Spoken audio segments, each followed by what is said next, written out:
Hello, आप सबका मेरे चैनल स्प्रेडिंग ला ज्ञान में स्वागत और अभिनंदन है। मैं आज आपको एक प्रॉब्लम जो कि यूपीएससीआईएस 2016 में पूछी गई थी को पूछ रही। अगर आपको इसका उत्तर पता है तो इनबॉक्स में जाकर टाइप करिए, नहीं पता है तो मेरा पूरा वीडियो वॉच कर लीजिए। इलाहाबाद से 6 वयस्क व्यक्तियों का ग्रुप समूह जिसमें कि ए, बी, सी, डी और ई पुरुष थे तथा यफ नाम की एक लड़की थी, दार्जिलिंग के एक एक्सवेचर कैंप में उपस्थित हुए और 5 व्यक्तियों का दूसरा समूह कानपुर के समान प्रयोजन के लिए दार्जिलिंग पहुंचे हुए थे। एक दिन शाम को जब इलाहाबाद ग्रुप के सदस्य कैंप के बाहर आनंद ले रहे थे, तब कानपुर ग्रुप के लड़के वहां पहुंच गए और लड़की को रंगीन अश्लील फोटो दिखाने लगे तथा अश्लील टिप्पणियां करने लगे। इलाहाबाद ग्रुप ने विरोध किया लेकिन वे अपनी करतूत से बाज नहीं आए।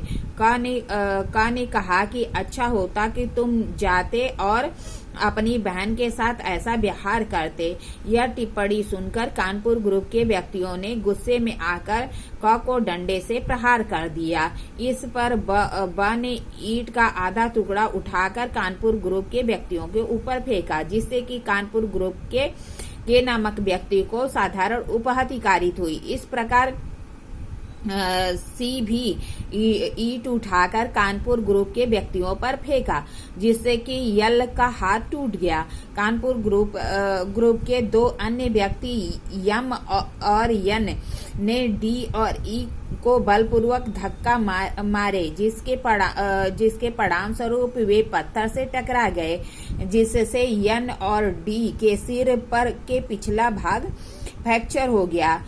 इस पूरी घटना के दौरान ए को कई प्रकार की चोटें आई। इसी बीच इसी ढंग से कानपुर ग्रुप के एक व्यक्ति ओ और एफ को धक्का मारा, जिससे कि वह जमीन पर गिर गया और ओ ने उसे घूंसे से पीटा तथा इस प्रकार ई को खूब गाली दे रहा था। ई ग्रुप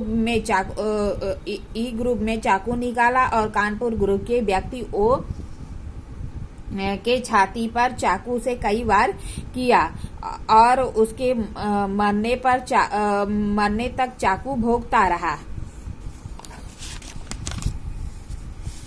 उपरोक्त स्थान पर घटित घटना को ध्यान में रखते हुए निम्नलिखित प्रश्नों का उत्तर दीजिए।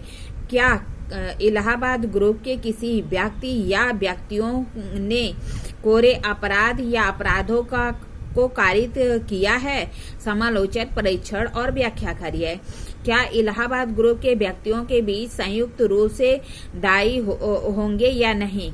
क्या ई के कार्य के लिए ए, बी, सी, डी और एफ उसी प्रकार जवाबदेही या दायी होंगे जैसे कि ई?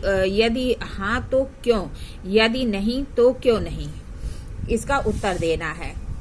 क्या कहता है कि प्रस्तुत समस्या में इलाहाबाद ग्रुप के सदस्यों में से सदस्य ई हत्या की कोर्ट में न आने वाले सदोष मानववध का अपराध किया। जो ई है वह हत्या की कोर्ट में न आने वाले सदोष मानववध का अपराध किया है, जो धारा 304 के द्वितीय खंड में जो है जानकर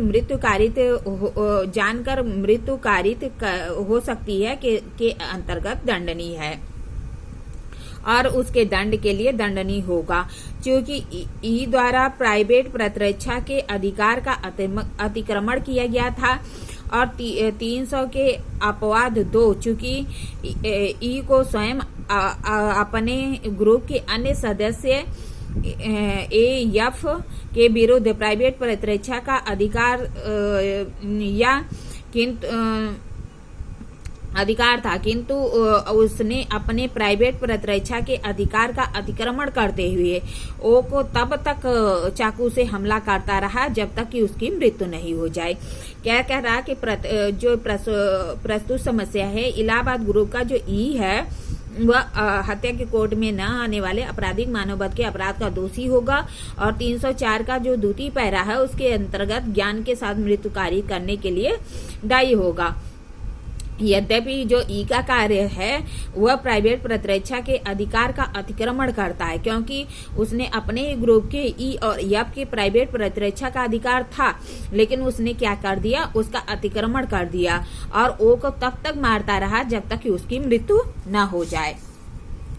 अब आइए जो है दूसरा क्या कह रहा, प्रस्तुत समस्या में इलाहाबाद ग्रुप के अन्य सदस्य ए बी सी डी और एफ ने जो भी बल का प्रयोग किया अपने प्राइवेट प्रतिरक्षा के अधिकार में किया, फलस्वरूप उनके द्वारा प्रयोग किया गया कार्य धारा 97 के 1 के सपर्थित 101 के अंतर्गत आता है, अतः वह आईपीसी के अंतर्गत क्षम्य है और आईपीसी के द्वारा आत्मरक्षा के अधिकार के अंतर्गत है।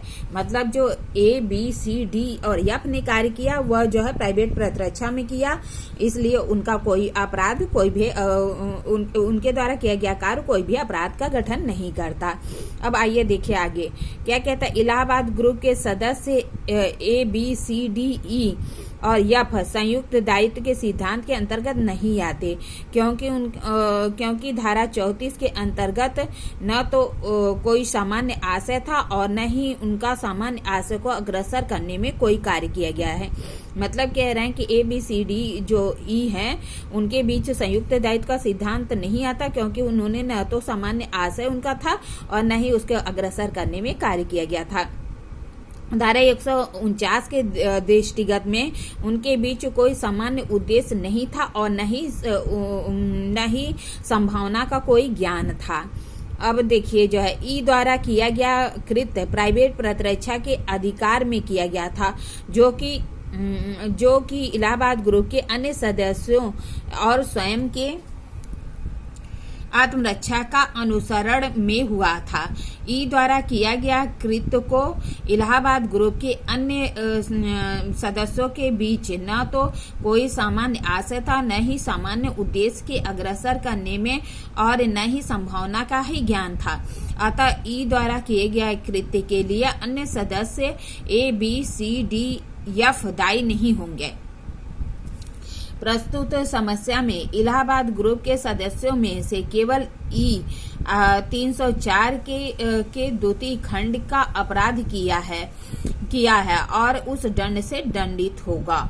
मतलब क्या कह रहा है, जो ई है वही जो है अपराध के लिए दंड से दंडित होगा, क्योंकि वह जो है ओ को तब तक मारता रहता है जब तक कि वो मर नहीं जाता, अर्थात उसने प्राइवेट प्रतिरक्षा के अधिकार का अतिक्रमण कर दिया है, इसलिए ई ही दायी होगा। बाकी ए बी सी डी ये जो है प्राइवेट प्रतिरक्षा A B C D F ये प्राइवेट प्रतिरक्षा के अधिकार में कार्य कर रहे थे, इसलिए वह किसी अपराध के लिए दायी नहीं होंगे और उनके बीच सामान्य आशय या सामान्य उद्देश्य भी नहीं था, इसलिए खाली ई को जो है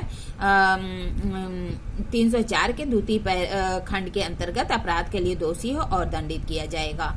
इस तरह मैंने आपको प्रॉब्लम बताया, प्रॉब्लम का सोल्यूशन बताया।